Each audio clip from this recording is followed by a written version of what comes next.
Good morning, class. Eighth. This will be your 7th lecture.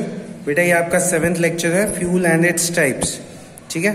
तो all the substances that give us energy during the process of combustion are called fuel. तो ये क्या है बेटा कि जो भी चीजें मतलब कंबशन के टाइम पे मतलब जो भी चीजें हमें कंबशन एज इन जलने के टाइम पे एनर्जी प्रोवाइड करती हैं तो उन्हें हम एज फ्यूल यूज करते हैं, उन्हें हम फ्यूल कहते हैं। ठीक है, मतलब जो जल कर एनर्जी देती हैं हमें उन्हें हम फ्यूल कहते हैं। ठीक है, for example wood, coal, charcoal, petrol, diesel, kerosene etcetera. ठीक है, तो एग्जाम्पल के तौर पे हम वुड, कोल, चारकोल को ले सकते हैं क्योंकि ये जब जलते हैं तो हमें एनर्जी मिलती है। ठीक है, कोई भी टाइप की एनर्जी हो सकती है। एनर्जी आपकी मैकेनिकल एनर्जी हो सकती है, केमिकल एनर्जी हो सकती है, फ्यूल हीट एनर्जी हो सकती है ना। किसी भी तरीके की एनर्जी यह जो भी प्रोवाइड करते हैं हमें कंबशन के टाइम पे एज इन जलने के टाइम पे, तो उसे हम क्या बोलते हैं? फ्यूल कहते हैं। कंबशन वर्ड हम क्यों यूज कर रहे हैं, हम बर्निंग क्यों नहीं कह रहे हैं? क्योंकि कंबशन बेटा आपका टेक्निकल टर्म है। ठीक है, तो केमिस्ट्री में आप अगली बार से जब भी बर्निंग होगा तो उसे आप कंबशन कहोगे। ठीक है, a fuel essentially contains carbon and hydrogen. अब जो हमारे फ्यूल्स होते हैं, ठीक है, जो हमें एनर्जी प्रोवाइड करते हैं वो जनरली एसेंशियली मतलब जरूरी है कि वो कार्बन और हाइड्रोजन कंटेन करते हैं। ठीक है, मतलब उनमें कार्बन भी होता है और हाइड्रोजन भी होता है। ठीक है, when burnt in sufficient supply of air or oxygen, a large amount of heat is produced. ठीक है, तो क्या होता है जब ये आपके मतलब sufficient air supply of air का मतलब जब इनको हम मतलब ऑक्सीजन की मात्रा अच्छी खासी होती है, मतलब जो नॉर्मली होती है हमारे एटमॉस्फेयर में, तो उस एटमॉस्फेयर में मतलब एटमॉस्फेरिक ऑक्सीजन के साथ जब हम इसे जलाते हैं, ठीक है, तो ये क्या होता है, ये large amount of heat is produced due to complete combustion of a fuel.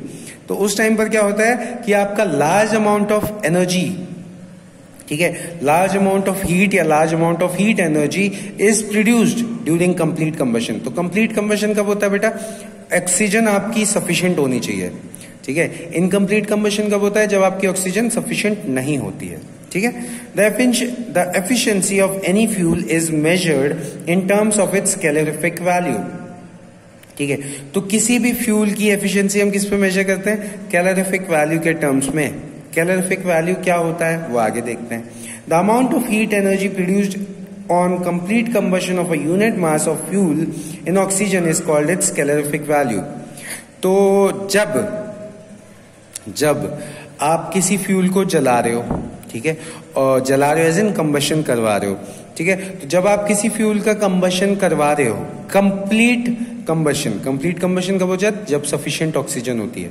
ठीक है, तो जब आप किसी फ्यूल का कंप्लीट कंबशन करवा रहे हो तो यूनिट मास ऑफ फ्यूल, मतलब यूनिट मास एज इन कोई सी भी यूनिट, मतलब केजी में ले लो या लीटर्स में ले लो या किसी में भी ले लो, तो एक यूनिट मतलब 1 किलो या 1 लीटर, तो ये जब फ्यूल हमारा कंबस्टन होता है, मतलब 1 केजी का फ्यूल का जब कंबशन होता है तब जितनी एनर्जी निकलती है उसे हम कैलोरीफिक वैल्यू बोलते हैं।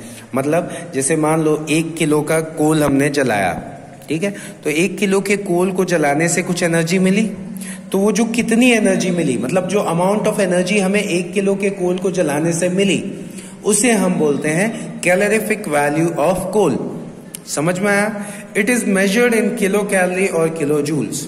तो ये जो आपकी कैलोरीज होती हैं वो आपके किस में मेजर किए जाते हैं? किलो कैलोरी में या किलो जूल्स में। ठीक है, 1 kilo calorie is equal to 4.186.8 joules या 4.1868 जूल्स।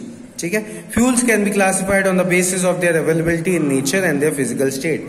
फ्यूल्स को हम क्लासिफाई कर सकते हैं on the basis of their availability, मतलब वो कितनी आसानी से हमें मिल जाता है।